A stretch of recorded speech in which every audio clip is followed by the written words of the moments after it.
Hi, folks. Welcome to Crisco's Corner. Unfiltered commentary. And that's your truth, the real truth. Please like, share, and subscribe. And as always, thank you for your support.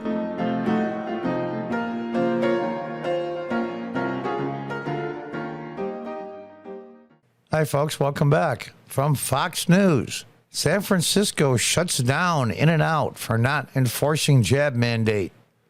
We refuse to become the vaccination police. The store is reopened, but without dining remains closed. Well, you know what? This is for In-N-Out Burger in San Francisco. They shouldn't be the vaccination police. Good for them. Good for them. There's no In-N-Outs where I live in upstate New York, but I hear In-N-Out's amazing fast food place. The city of San Francisco temporarily closed an In-N-Out fast food restaurant over the company's refusal to force customers to prove they are vaccinated against the coronavirus. Yeah, don't you remember the old movies from World War II when they were rounding up Jews and other people they didn't like? Papers, please. Where's your identification? Papers, please. All the movies in Eastern Europe and the former Soviet Union. Everybody has to have their papers. That's what authoritarian governments do. The San Francisco Department of Health closed the Fisherman's Wharf In-N-Out location October 14th after the popular burger joint did not check the vaccination status of customers, which violates an August mandate. Now, I'm not sure how that works. I used to be a city councilman in upstate New York. And the county mandate, we have a county legislature here. Was it the county legislature that did that, or just the county executive? If it is, it's not legal. You have to have the legislature in that jurisdiction say yes, which violates an August mandate from the city requiring indoor diners to show proof of vaccination. Papers, please. In-N-Out, which operates 358 locations across the western United States, is owned by devout Christian Lindsay Snyder.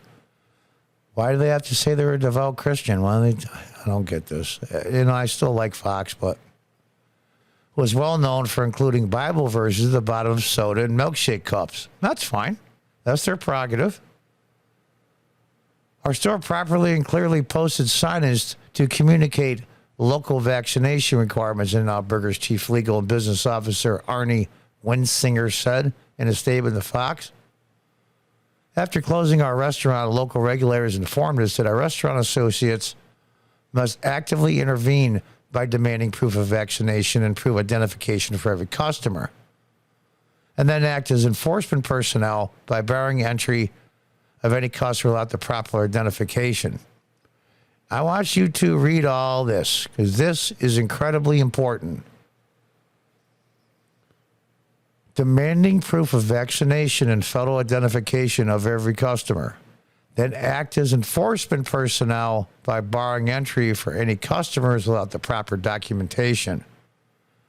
Refuse to become the vaccination police for any government, Winsinger declared, slamming the San Francisco Department of Health's requirement as unreasonable, invasive, and unsafe, and accusing the city of asking restaurants to segregate customers based on vaccine documentation. And there it is. Ding, ding, ding, ding, ding, ding, ding. Segregation. Papers, please. Here's the thing. Big municipalities like San Francisco, and they're huge municipality, if everybody just says, no, I'm not doing it. Do some research on the prohibition during the 1920s and 30s. The day it took effect, people were drinking. The day after, the week after, the month after. There's some estimates the more alcohol was consumed during that period than when it was legal. And now it was unlawful. So then the alcohol they got had all kinds of crazy stuff in it that wasn't good for it and killed a lot of people. That's not even counting the violence of the gangsters that needed the territory to run their bootleg operations in. It was a disaster. Everybody thought it was a joke and nobody did it. That's what you need. That's what you need. We fiercely disagree with any government dictate that forces a private company to discriminate against customers who choose to patronize their business. The statement said, this is clear governmental overreach and is intrusive, improper, and offensive. This is the exact same thing that was said by many people in the South, believe it or not, during the Jim Crow era. Also, Democrats. Also, so-called, in their time, progressive Democrats. Private company to discriminate against customers who choose to patronize their business. In this case, in the South and during the Jim Crow era, non-whites. The government is clear. This is clear governmental overreach and is intrusive, improper, and offensive. You think all those restaurants in the South honestly wanted to put 6-7 foot walls up in the middle of their diner? Really? Do you really think they wanted to do that?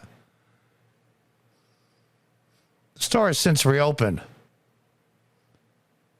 and is not available for indoor dining. And there she is. You're another piece of work. I'm not even gonna say her name. I don't even want to give her that much credit. The statement of Fox News, the San Francisco Department of Health confirmed the company was issued a notice of closure of the Fisherman's Wharf location October 14th for noncompliance with a safer return together health order. They always have these great names for these things, these Democrats. I mean, even think about that for a minute. Who's the moron who thought of that name? The department added the company was warned multiple times before the closure notice was served because they wouldn't check the papers of their customers. Vaccines remain our best tool to fight this disease and outcome of the pandemic, the statement said. Vaccination is particularly important in public indoor settings where groups of people are gathering and moving their masks, factors that make it easier for the virus to spread.